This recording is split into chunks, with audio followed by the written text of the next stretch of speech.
Hey friends, this is a Nakamichi RX-202. This dude has been hanging around, I don't know, for almost a year now. I have just been working around it. It's been on the shelf looking at me. It smiles at me every now and again. It says, come and work on me, come and work on me. So the story behind this unit is I bought a very large lot of high-end equipment. This one was part of the lot. I knew it was a nice player. I just didn't realize, how nice it was. I'm kind of a Pioneer person, so all of my cassette decks that I keep, or that I've kept for myself, are Pioneers. And they do fine. I don't listen to a lot of cassettes, so... but this one, I know for sure needs a belt change. We'll probably do a little bit of lube while we're in there. Won't go too far overboard on those. And then just a general inspection. Just look over it, make sure everything looks swimming. So, without any further delays or discussion, we're going to dig right into this dude.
Alright, we've got it pretty much wrapped up.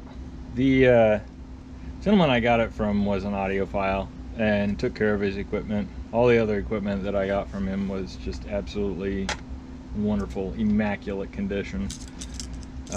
Actually, I have corn walls that I have upstairs have the original foam on them still, and it's good foam.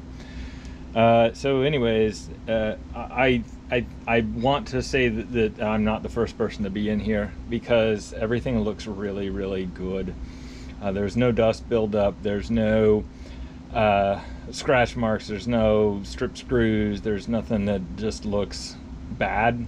It looks like the service has been regularly done on this.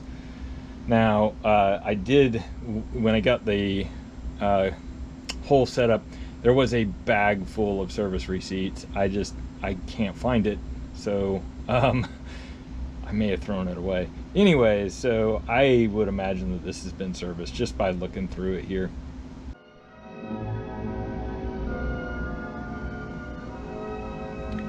I cannot tell you how freaking good this sounds.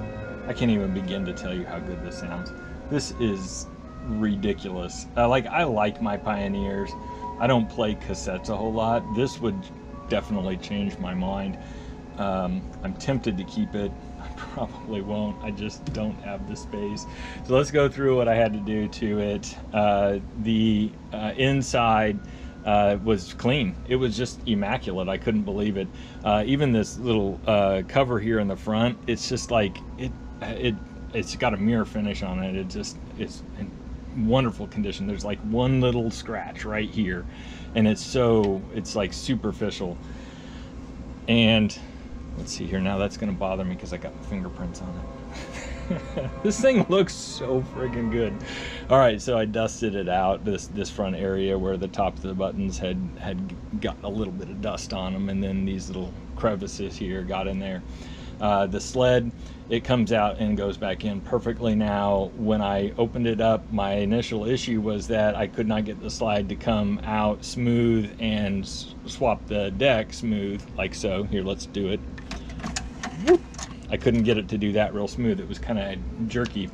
And really, usually that's a symptom of a bad belt. Well, when I got in there and pulled the belt, I was like, well, this belt looks just fine.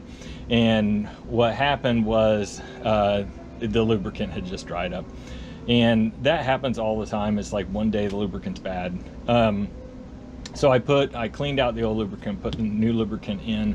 I did go ahead and put a new belt on the sled. I did not play with the drive belts or the drum or anything else. They looked good. And speaking to that, earlier I talked about how I think it's been serviced.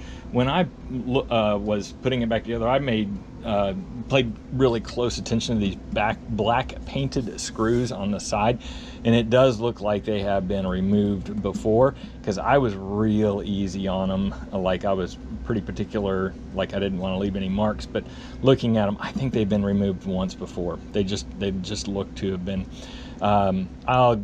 I need to go back through and try and find those receipts and see if I can find any service for this thing. Anywho, just absolutely fabulous condition. Let's swap it out, maybe run an eject. It's just fast as snot. This is the second one of these that I've had. The first one was horrible. It had gummed up belts, bad, horrible juju things had happened. The inside it wasn't dusty, but it wasn't clean, or it was dusty. It just wasn't dirt dust, if that makes any sense. It was just like fiber dust. This one, it was just absolutely immaculate. The other one had, signs of use. It was scratched, and lots of there were wear marks on the power button and all that. This one it doesn't have really much of any wear marks, to be quite frank.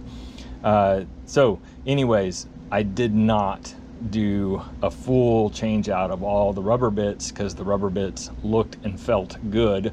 They were still pliable when I pulled on them. They weren't showing any signs of cracking. They weren't even showing any signs of anything. They looked new. If I would have replaced them, you probably wouldn't have been able to tell the difference. Anyway, so there's no I've been listening to it now for about an hour, and there's no I don't know what you call it, swaying in the music, there's a dead spot or anything like that. It's just smooth. That sounds so good. All right, so anyways, it's got all kinds of features. If you want to go through the features on one of these, there's other videos out there. If you know what this is, you know what it is, and you'll probably, honestly, probably want to jump on this one. This one is this is a rare piece right here. Okay, I hope you liked the video. Give it a thumbs up, subscribe. If you have any questions about how to service one of these, this is the second one that I've had. The first one was really tough. I had to disassemble the whole thing. This one, nothing. This is just beautiful.